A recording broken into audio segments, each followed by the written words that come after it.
नमस्कार। All tin के एक और प्रोग्राम में मैं जीवन कालिया आपका स्वागत करता हूं। जैसा कि मैंने पिछले प्रोग्राम्स में भी बताया था कि ये प्रोग्राम उन लोगों के लिए है जो फिल्म इंडस्ट्री में हैं या फिल्म इंडस्ट्री में जाने की इच्छा रखते हैं, लेकिन बहुत सारे सवाल हैं मन में, बहुत सारे कन्फ्यूजन्स हैं। तो मैं उनसे रिक्वेस्ट करूंगा कि वो अपना कोई भी सवाल एक उसका वीडियो बनाएं और वो मुझे सेंड कर दें, व्हाट्सएप कर दें। डिटेल कहाँ भेजना है, किस नंबर पे भेजना है, वो आपको स्क्रीन के पेज पे मिल जाएगा। तो चलिए शुरू करते हैं। आज के सवाल पे आते हैं। पहले आज का सवाल वो सुनते हैं। नमस्कार, मेरा नाम ओशिन गांधी है। मैं मेरठ से बोल रही हूँ और मैं एक रेडियो जॉकी हूँ। और मेरा जीवन जी आपसे ये सवाल है कि आज के टाइम में अगर कोई अपने एक्टिंग करियर की शुरुआत करना चाहता है तो उसे कैसे करनी चाहिए, उसके लिए क्या रोड मैप है जो उसे फॉलो करना चाहिए एक थिएटर से एक फिल्म इंडस्ट्री में पहुंचने का। और दूसरा, साथ ही साथ मैं आपसे ये भी पूछना चाहूंगी कि ये जो कहा जाता है कि अगर आप मोटे हैं, अगर आप अच्छे नहीं दिखते हैं, आपको फिल्म इंडस्ट्री में नहीं जाना चाहिए, क्या ये सिर्फ एक मिथ है या फिर फिल्म इंडस्ट्री में हर कैरेक्टर के लिए काम है? तो जो आज का सवाल है वो ओसिन गांधी जी का है। उन्होंने एक सवाल में 3 सवाल पूछे हैं, लेकिन कोरिलेटेड हैं, इसलिए वो सवाल जो है वो एक ही है। सबसे पहला सवाल जो उन्होंने किया है कि एक एक्टर बनने का प्रोसेस क्या है, तो मैं यहीं से शुरू करता हूँ। बाकी के जो 2 सवाल इससे रिलेटेड हैं जो वो मैं बाद में लेता हूँ, तो मैं पहले इसी सवाल को ले लेता हूँ।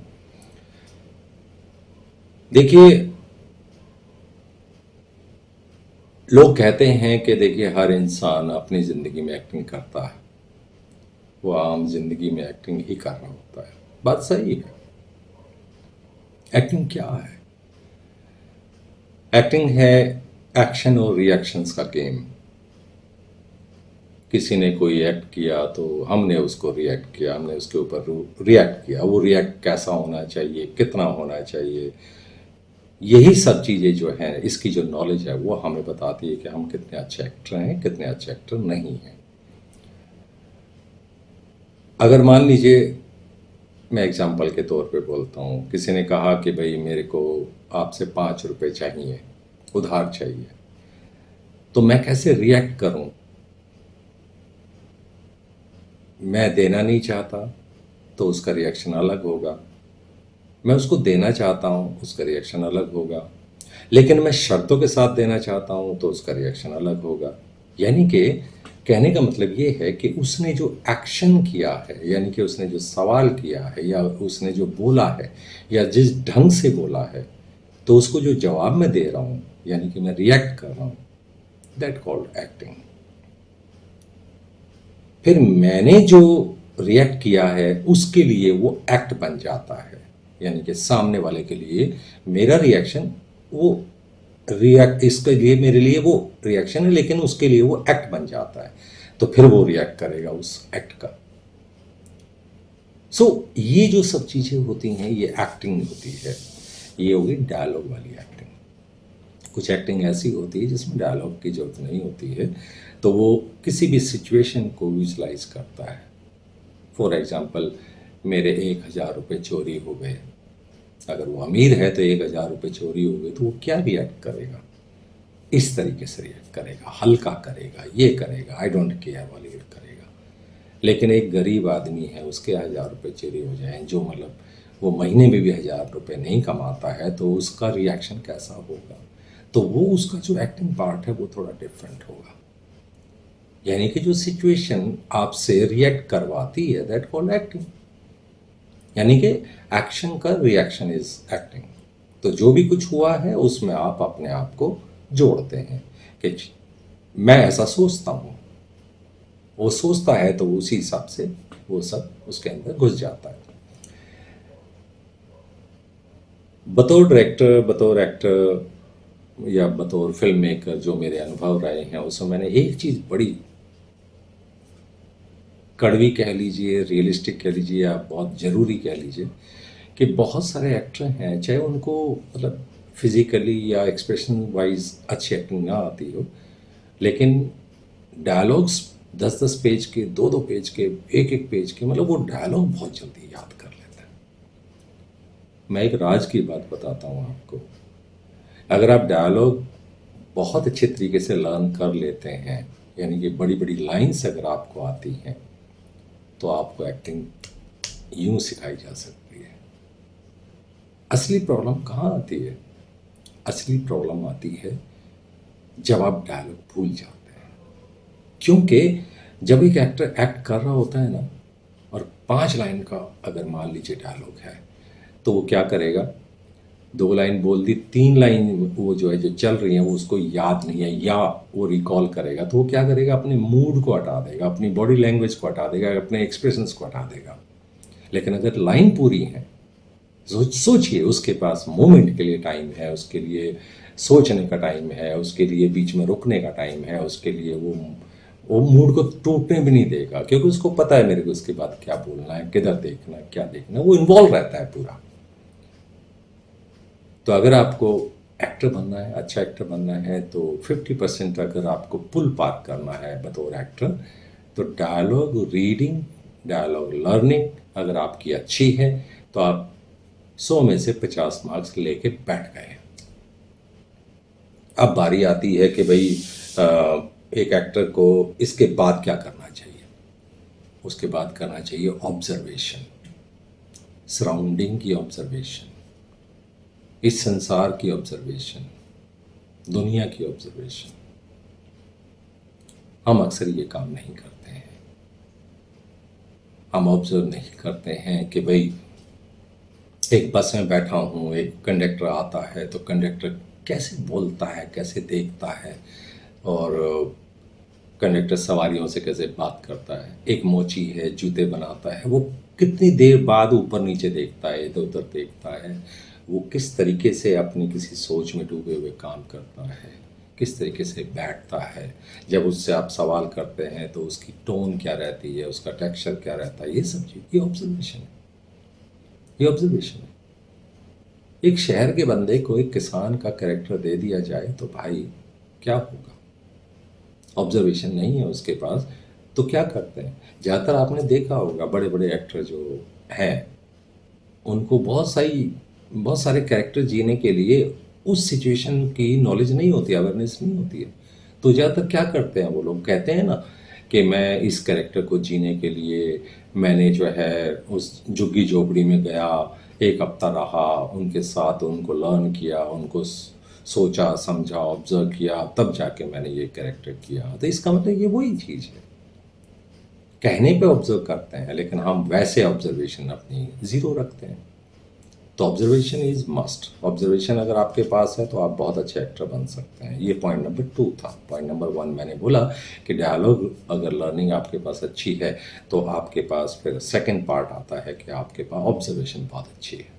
ऑब्जर्वेशन होती है कि आप अपनी सराउंडिंग के हिसाब से अपने आप को ढाल सकते हैं, क्योंकि आपको ये पता है कि ये ऐसे करेगा, वो ऐसे करेगा, तो ये कैरेक्टर मिल जाएगा तो मैं ऐसे करूँगा, वो कैरेक्टर मिल जाए तो मैं वैसे करूँगा। यानी कि आप उसमें वो चीज़ एनहेंस कर सकते हैं अपने अंदर।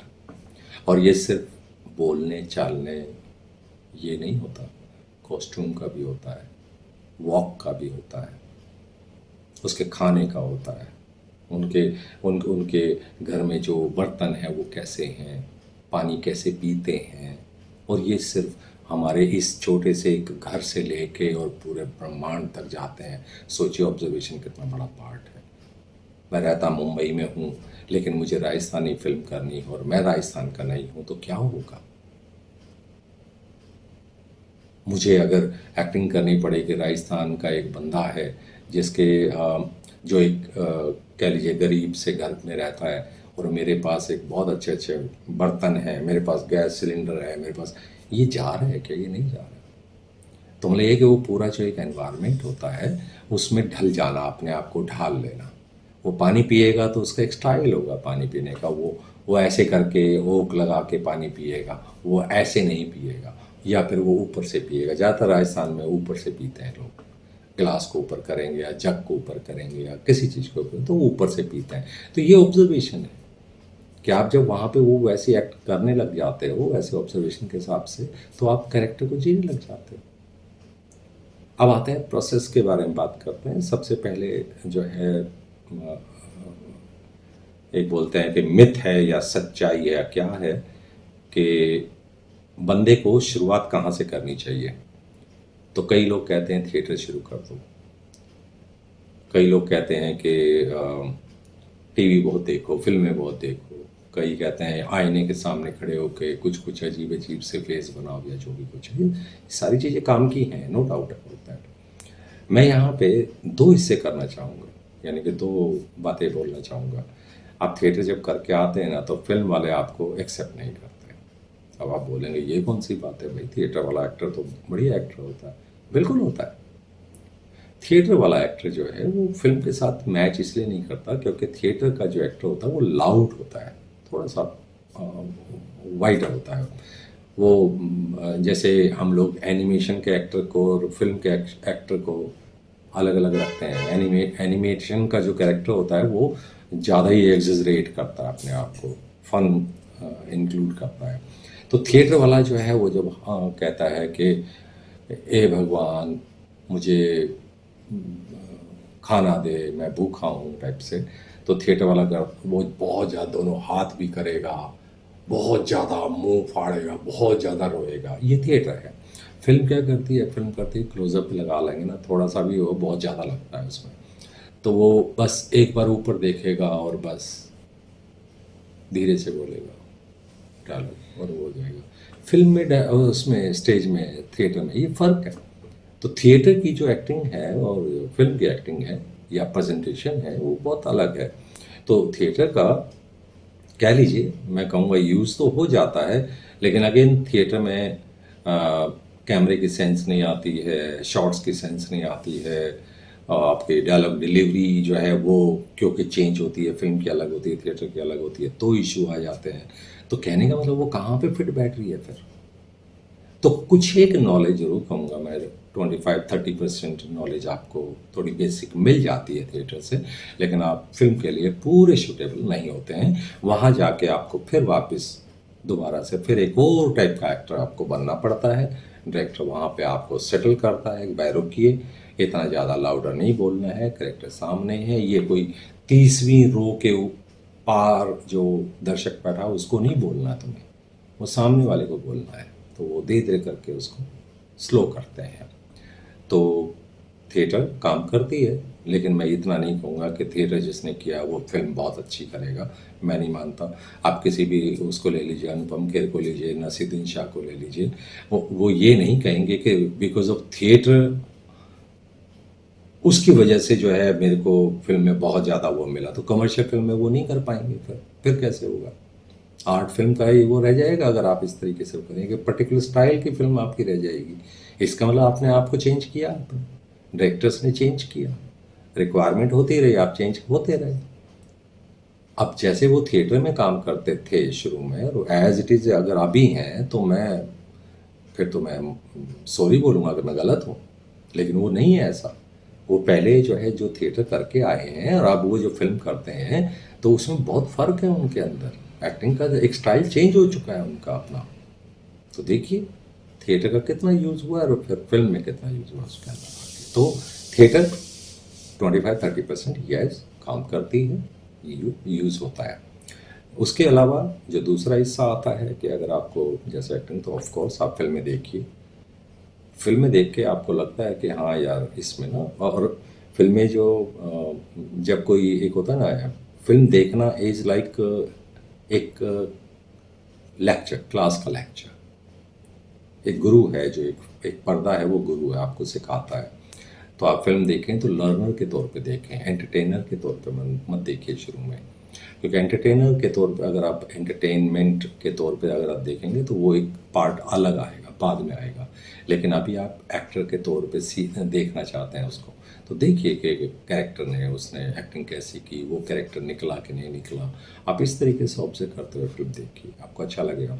ये क्लोज क्यों लगाया था, यहाँ पे एक्सट्रीम क्लोजअप क्यों लगाया था, ये सब जो चीज़ें वो देखिए, लर्न करिए, सवाल करिए, अपने आप से सवाल करिए कि जब ये यहाँ हुआ तो ऐसा ही क्यों हुआ, है ना। वो सब चीज़, इस एक्टर ने यहाँ पे ऐसा क्यों किया, ऐसा क्यों नहीं किया, वो लर्न करिए। तो फिल्म देखने का वहाँ पे सिर्फ एक लर्निंग के तरीके से आप चाहिए कि भाई मैं फिल्म देखूंगा, लेकिन मैं सिर्फ बतौर एक्टर और एक्टिंग ही देखने जा रहा हूँ वहाँ पे, तो आपको बहुत फ़ायदा होगा। ये वाला पार्ट हो गया। दूसरी पार्ट ये है कि जैसे बोलते हैं कि भाई आईना जो होता है, आईने में अपने आप को देखिए, तो यस थोड़ा सा होता है कि आप ये देखिए कि आजकल आईना देखने की जरूरत नहीं है। आजकल अपना मोबाइल स्टैंड पे लगाइए और अपने आप को कोई भी एक पार्ट को एक्ट करके और फिर उसको वापस आप मोबाइल के उसमें देखिए वीडियो अपनी, कि जो आपने एक्ट किया है वो कैसा लग रहा है। तो ये बेसिक है, ये बेसिक है। अभी आप एक्टर बने नहीं हैं और ना ही बन सकते इतने से उससे करके। तो अगर आप इस तरीके से अगर आप धीरे धीरे करेंगे तो थोड़ा सा एक होगा। सबसे बड़ी बात यह है कि थिएटर का और उसका सिनेमा का क्या होता है, उसमें कैमरा है, इसमें कैमरा नहीं है। तो मैं यहाँ पे ये भी बोलूँगा कि बहुत सारे एक्टर हैं, बहुत अच्छे एक्टर हैं, लेकिन कैमरा शाही हो जाते हैं। वो थिएटर बहुत अच्छा करते थे, लेकिन जैसे ही आप कैमरे के तो वहाँ देखते हैं कि यार यहाँ तो कैमरा, मैं कैमरे से बात करनी है, तो वो नहीं कर पाते कई बार। कैमरा इज सेकंड कैरेक्टर जो सामने आपको बात करनी, और पीओवी शॉट अगर लेना है तो बिल्कुल लेंस में देख के आपको बात करनी है। तो आप किससे, वहाँ आदमी नहीं, वहाँ पे सेकंड कोई कैरेक्टर नहीं है, कैसे बात करूँ। तो वो डायलॉग भूल जाता है या कुछ समझ में नहीं आता, आई कॉन्टेक्ट इधर उधर हो जाता है। तो मतलब बहुत सारी प्रॉब्लम आती हैं। टेक्निकल डिफरेंट होता है, टेक्नोलॉजी डिफरेंट है उसमें इसमें। तो ये भी चीज़ें जो है कई बार हमारी उसमें ऊपर नीचे चली जाती हैं। एक बहुत इम्पोर्टेंट इन्होंने एक सवाल किया है कि अगर कोई इंसान मोटा है, कोई बहुत खूबसूरत नहीं है, या मतलब जैसे लगे कि इंसान सोच, जैसे हमारे दिमाग में होता है ना, चिकना चुपड़ा चेहरा, हीरो लग रहा है, बहुत खूबसूरत लड़की हीरोइन लग रही है, हमारे दिमाग में एक ऐसी तस्वीर बनी हुई है। मैं आप सबसे पूछना चाहता हूँ कि क्या जो माँ का कैरेक्टर हमें देना है, तो क्या उसमें औरत नहीं चाहिए, लड़की ही चाहिए?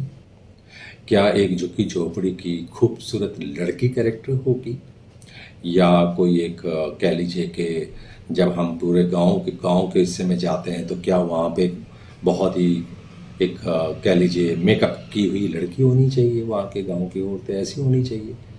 यानी कि हर तरीके के कैरेक्टर हमें चाहिए होता है। कई बार हम लोग मोटे मोटे लोगों की तलाश में होते हैं, वो हमें नहीं मिलते, क्योंकि सबको क्या लगता है कि अरे अच्छी फिगर होनी चाहिए, ये होना चाहिए, वो ना, सांवली लड़की चाहिए। बे मेकअप मैन को ज़बरदस्ती हम पैसा देना पड़ता है, और हमें सांवली लड़की में अगर मिल जाए कैरेक्टर तो बल्ले बल्ले अपनी नेचुरल ब्यूटी हो जाती है फिर, वरना वो आर्टिफिशियल जैसी लगती है।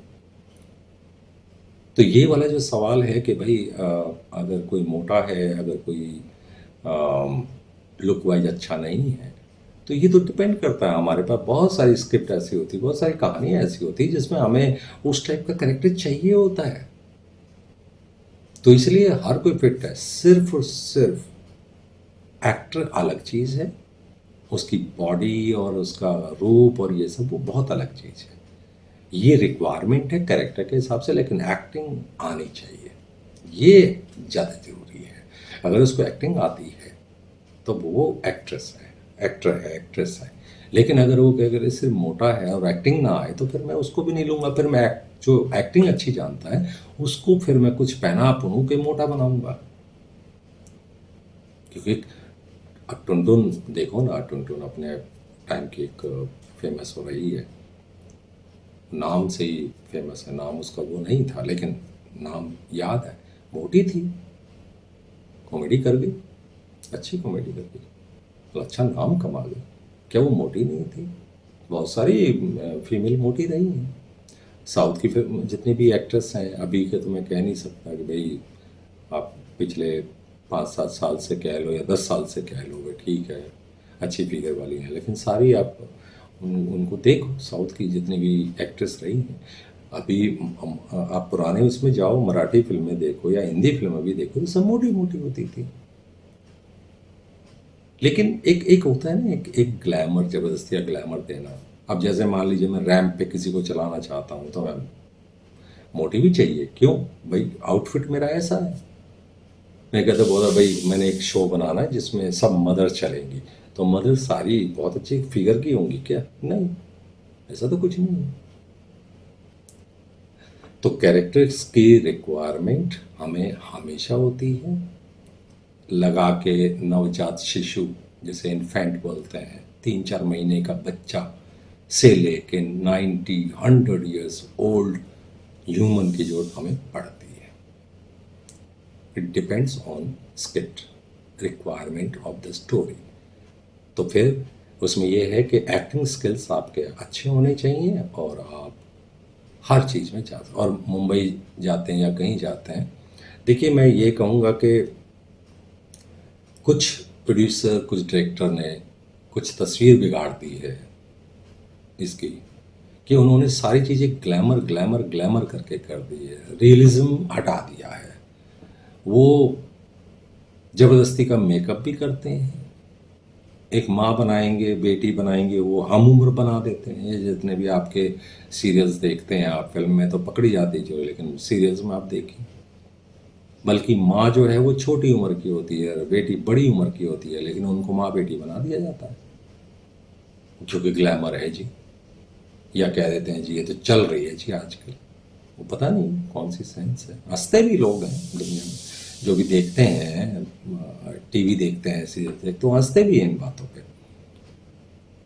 तो कहने का मतलब आप समझ रहे हैं कि भाई बुजुर्ग है तो बुजुर्ग वाली औरत ही ली जाएगी ना भाई, माँ है तो माँ जैसी लुक होनी चाहिए, दादी है तो दादी जैसी लुक होनी चाहिए। उसमें मोटा पतला क्या, मोटा हो भी तो क्या फर्क पड़ता है? तो गाना, पेड़ के पीछे कोई गाना थोड़ी गाना है, या उसने कोई रेस थोड़ी जीतनी है कहीं पे। कैरेक्टर होता है, कुछ भी हो सकता है, उसमें क्या है? तो मेरे हिसाब से एक्टिंग पे जोर दीजिए। मेन चीज़ वही है कि आप डायलॉग अगर लर्न कर लेते हैं बड़े बड़े, तो 50% आप एक्टर बन चुके हैं। दूसरी बात, बॉडी लैंग्वेज और एक्सप्रेशंस और ये वो सब चीज़, वो एक्शन रिएक्शन से आता है। सिचुएशन को समझिए, सिचुएशन को अगर आप समझ जाते हैं तो अपने आप ही अंदर से रिएक्शन आता है, क्योंकि हम लोग इंसान ही, हम इससे ऊपर और ज़्यादा कुछ कर ही नहीं सकते, एग्जरेट कर ही नहीं सकते। हम तो नेचुरल हैं। ये चीज़ हमारे साथ अगर होगी तो हम ऐसा ही बोलेंगे, ऐसा ही करेंगे। थक जाएंगे तो खड़े नहीं रहेंगे, हम बैठेंगे ही भाई।